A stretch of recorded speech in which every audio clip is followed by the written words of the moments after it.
Bonnier Bay. Welcome to the Contrary, a discussion of news and social issues from diverse perspectives. This week we celebrate the launch of our 30th anniversary, our 30th season on PBS. And what a 30 years it has been.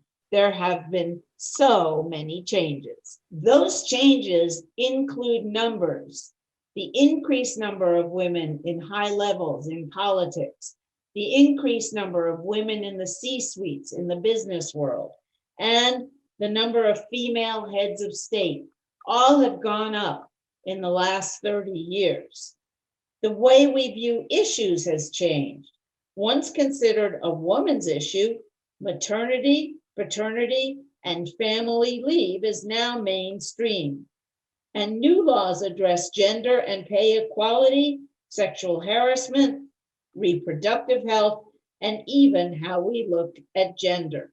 Achievements by minority women and LGBTQ persons have also had major impacts. There has been progress, there have been steps taken backward, and not all women agree. Which is which? With us today is Linda Chavez, who was actually on the very first panel that we produced 30 years ago, and Eleanor Holmes Norton, delegate for DC in the US House, and a longtime member of the show, Genevieve Wood of the Heritage Foundation, and former judge and federal prosecutor, Debra Carnahan. Delegate Norton, you have been in Congress now in the House for 30 years. How has it changed from the perspective of being a woman and a person of color? Well, just look at a few of the numbers. When I came to the House, there were 28 women. There are now 119 women. There were only 4 women in the Senate. There are now 24 women in the Senate. But Bonnie, I have to say that the House has 3 times the Democratic women in the House, and the Senate has twice as many women who are Democrats. So my good friends on the other side still have a little bit of work to do. Okay, but you also have a female speaker, the most powerful woman in American politics, next or on par with or a little behind the first female vice president, also a woman of color. How has it changed things? How has it changed the legislation that you pass and the approach to solving differences in Congress? Well, the first female vice president, we'll have to see what Kamala Harris, since she's just in last month.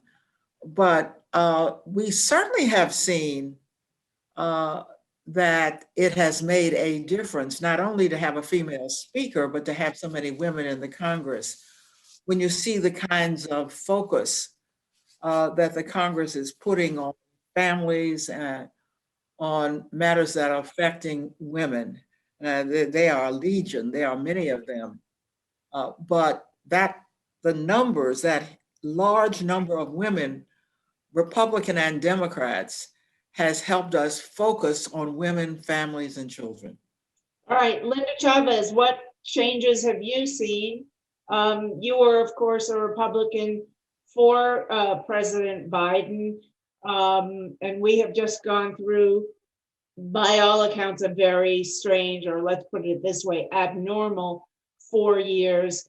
Have those 4 years knocked back a lot of the progress that was made for women, or did the fact that the MeToo movement happened while Donald Trump was president push things forward?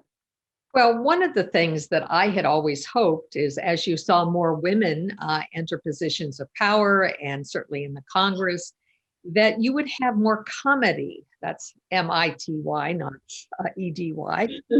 And that you would have more, cooperation, that there would be more efforts to work in a bipartisan fashion. Unfortunately, that has not happened. All right, and your thoughts, Genevieve?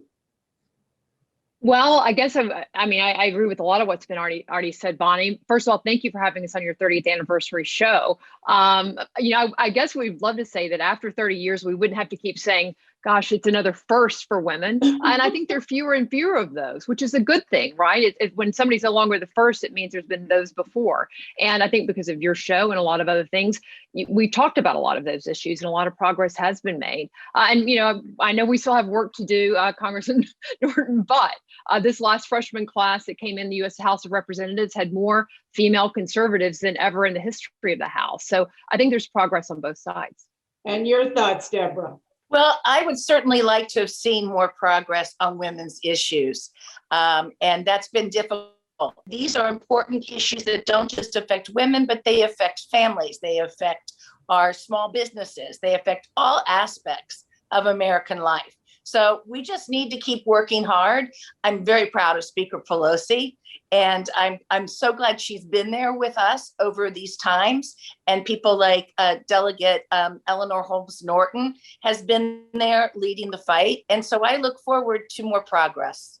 One thing I wanted to ask, and I believe it was Linda who raised it, but the Congress, I covered the House and Senate in the 80s. And it was definitely a place of, people didn't hate each other, but there really is a division between parties, even though we have so many more women. So my question to you, Eleanor, is how many women is it going to take before everybody says, look, let's grow up here. This is not kindergarten. We have differences. We're going to try to, we'll compromise. I think you're making a very good point that you have more women than ever, and yet you have the most polarized Congress ever. But I think that goes back to the most polarized country. I really think that the Congress is reflecting the country.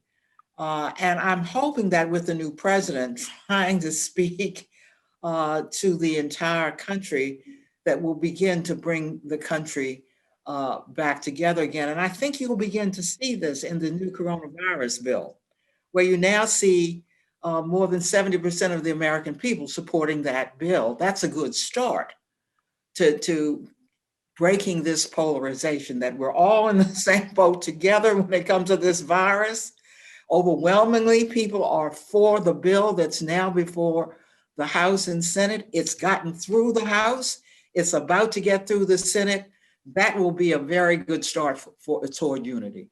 And I want to point out, a number of you talked about the fact that in Congress and in the halls of power in America generally, the White House too, there's a lot more talk about taking care of families, paid paternal and maternal leave for the birth or adoption of a child or the care of a sick member of your family for 12 weeks. That's a quarter of the year for federal employees, passed in 2019.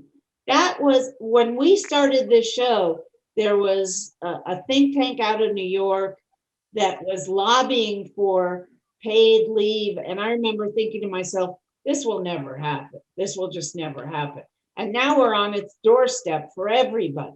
So what does everybody think about the changes in that department? I'll start out because I can tell you, and you will probably remember this, Bonnie, that I was never very enthusiastic about forcing employers to provide paid leave beyond what was provided for sick leave. But this is one of the areas where I've changed my mind. And I do now believe, particularly with women so prominent, a part of the workforce. And of course, what we've seen during the COVID period is women dropping out of the workforce in much greater numbers than men. Well, if you're ever going to get them back into the workforce, you're going to have to start providing them with benefits that allow them to take care of their families as well as do their jobs. So this is one area that I think we have to be creative in the way we do it. I don't think you want to make it impossible for employers to stay in business.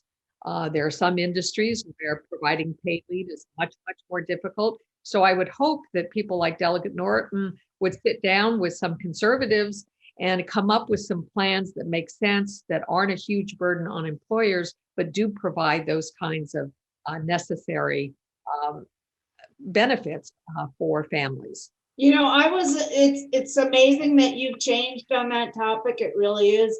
It's amazing that apparently a large percentage of the public must have changed on it, or there would be Phyllis Schlafly or her younger replacement out there lobbying against it. And yet we had the chairman of the Federal Reserve, Jerome Powell, last week say, if we want to get women back into the workforce following COVID, we need federal paid family leave. I about fell over. Debra Carnahan, your thoughts? Well, yeah, that was a pretty shocking statement. But I want to say that years ago, when I was the advisor to my husband's congressional office, I was senior advisor, Russ voluntarily gave 12 weeks paid leave to the employees in his office, including whether you were male or female, if you needed maternity leave. So, there were people like him years ago on their own, seeing the need for this. And then we also found that the employees would work better from home if they wanted to, before all this Skype and this Zoom, that they could still stay away from the office and still get their work done. I do agree with Linda's point that we really need to look at individualistic plans. Small businesses may have a much more difficult time dealing with this. So I don't think there's a one size that fits all, but it's definitely needed. Genevieve, your thoughts? Yeah, well, Bonnie, you wouldn't have me on if I wasn't going to disagree with this, right? So I'm going to say though that, but Debra started down the path I was going to go. Look, I think, all these things, a lot of things can sound really good on their face. But when you get into the details, you have to start saying, well, how does this really play out? And the concern that I've always had, and I think people on the conservative aisle have always had, as they look at this from an economic standpoint, is that many businesses would unfortunately stop hiring women when given the option, and it actually would have a negative effect on some of the very people we're actually trying to help. So I think, as Debra said, this is not a one size fits all. And I think, in Washington, and this is true on this issue and on so many, as Ed Fullner, the former president of the Heritage Foundation, is fond of saying, there are no permanent victories or defeats in Washington, just permanent battles. And the reality is legislation of all sorts keeps coming back, but that's good, because things change, times change. COVID has changed the workplace landscape in ways that we could never have foreseen a year or a year and a half ago. And so I think we have to keep talking about all these kinds of issues, because there's just different dynamics. That means that a one-time piece of legislation isn't going to always be the right piece. And lastly, I want to talk about the Me Too movement, because it has look at what's going on with Governor Cuomo of New York right now, and how much more widely believed the women who are accusing him of inappropriate behavior. I wouldn't, except maybe in one case, call it sexual assault. He asked permission to kiss them. He was not given permission. He didn't do it. He did touch one woman's back when she was wearing an open back dress at a wedding.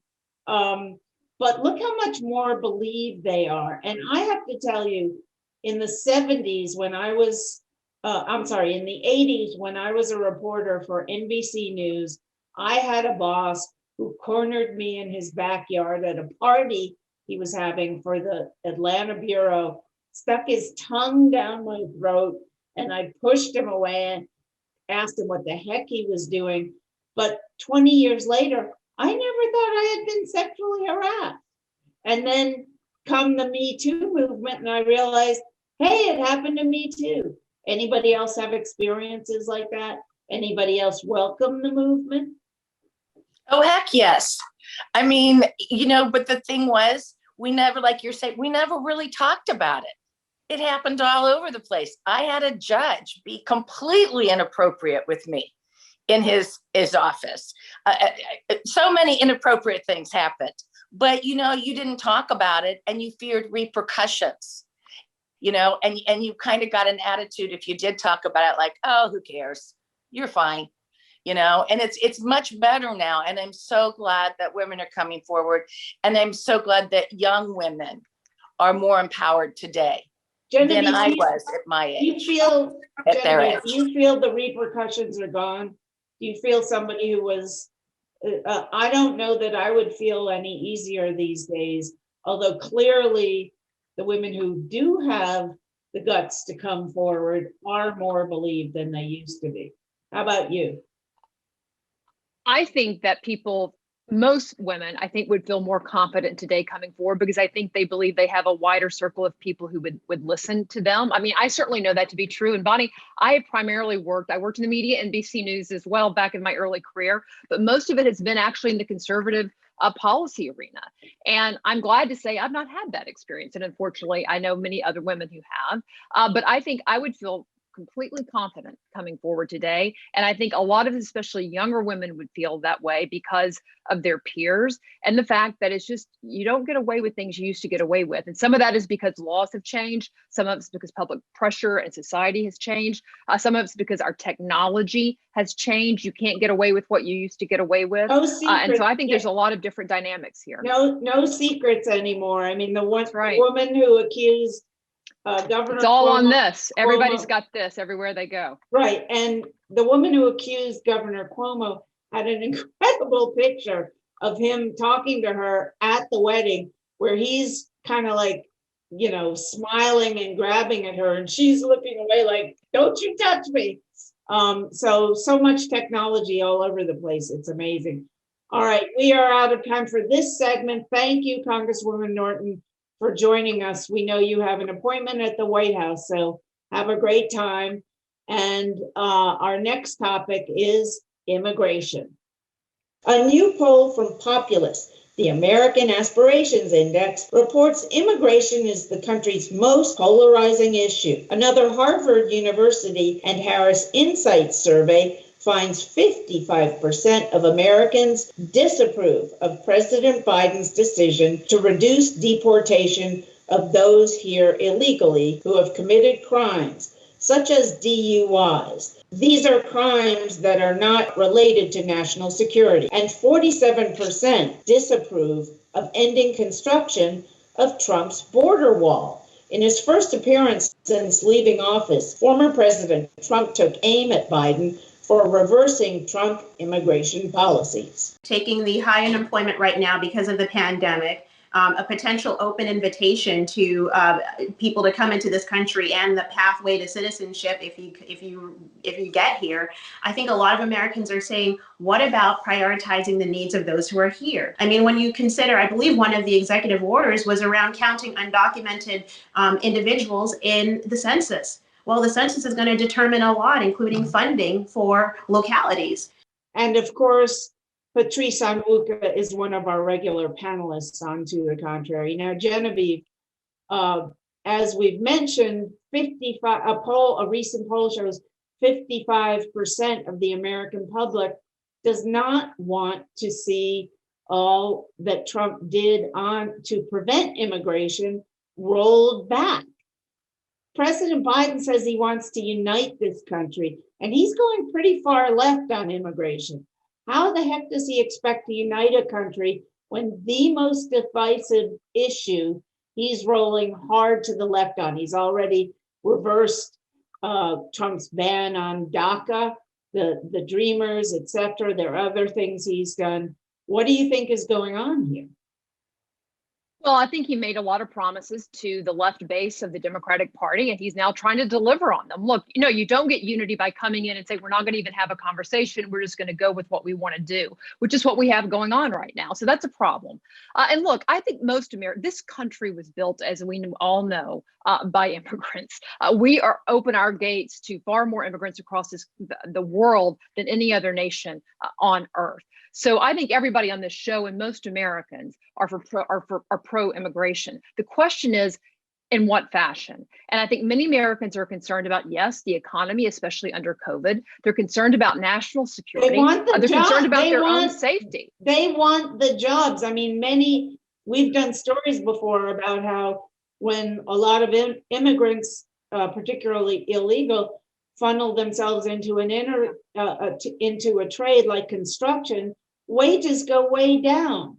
So, what about the Americans who are here? And we ought to do these issues one at a time. Immigration is a huge issue. We have millions of people in this country who are here undocumented. What do we do about those folks? I know we can have a debate over amnesty and how do you make people legal and so forth, but those are individual questions. Trying to put everything in one piece of legislation means that none of it gets the attention that it ought. And there's so many things we all agree on, but we can't get to those because we put all the bad stuff that we disagree on in there too, or the debatable things. We ought to take them one at a time. I think we'd get a lot more done if we did it that way.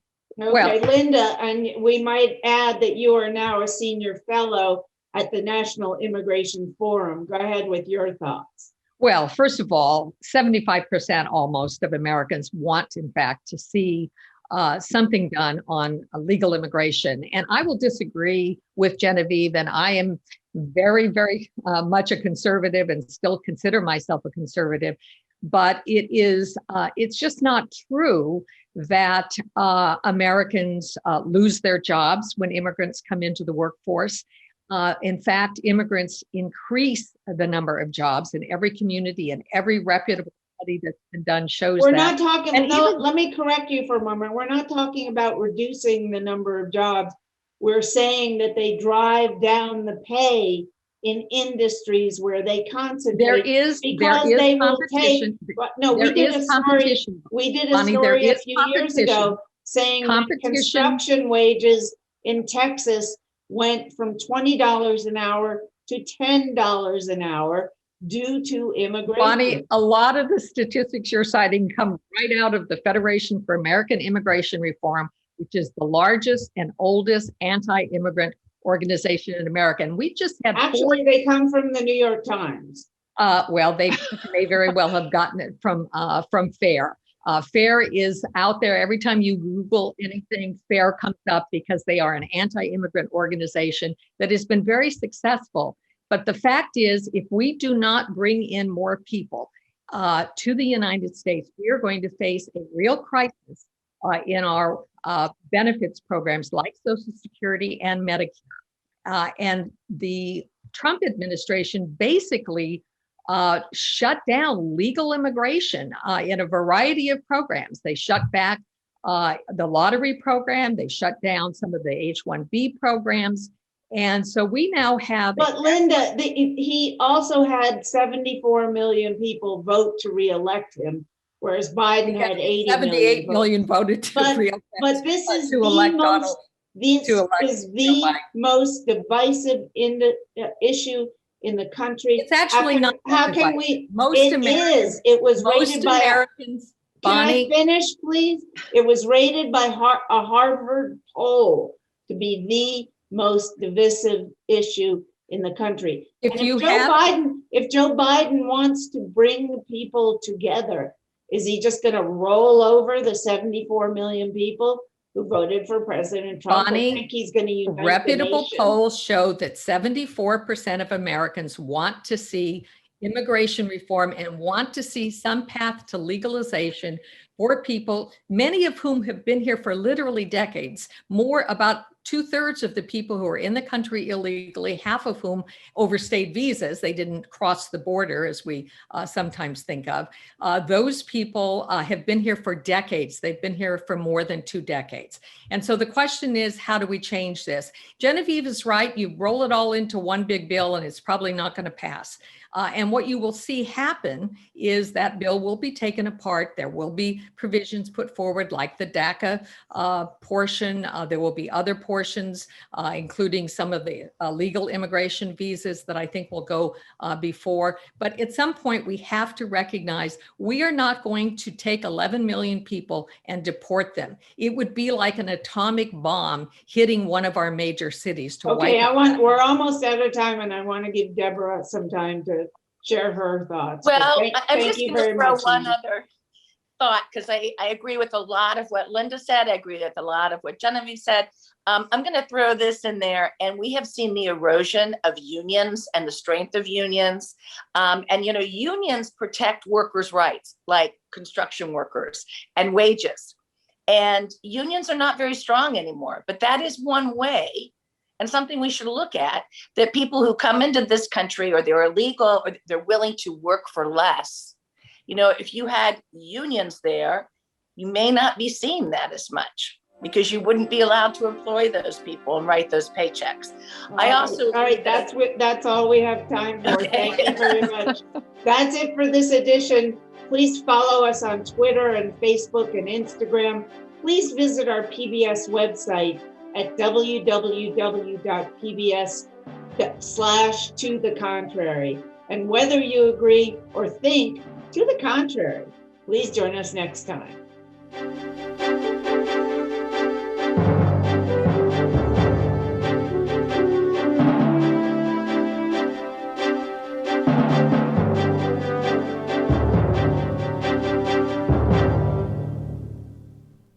Funding for To the Contrary provided by the E. Rhodes and Leona B. Carpenter Foundation, the Colcom Foundation, and the Charles A. Freoff Foundation. For a transcript or to see an online version of this episode of To the Contrary, please visit our PBS website at pbs.org/To the Contrary. Be more. PBS.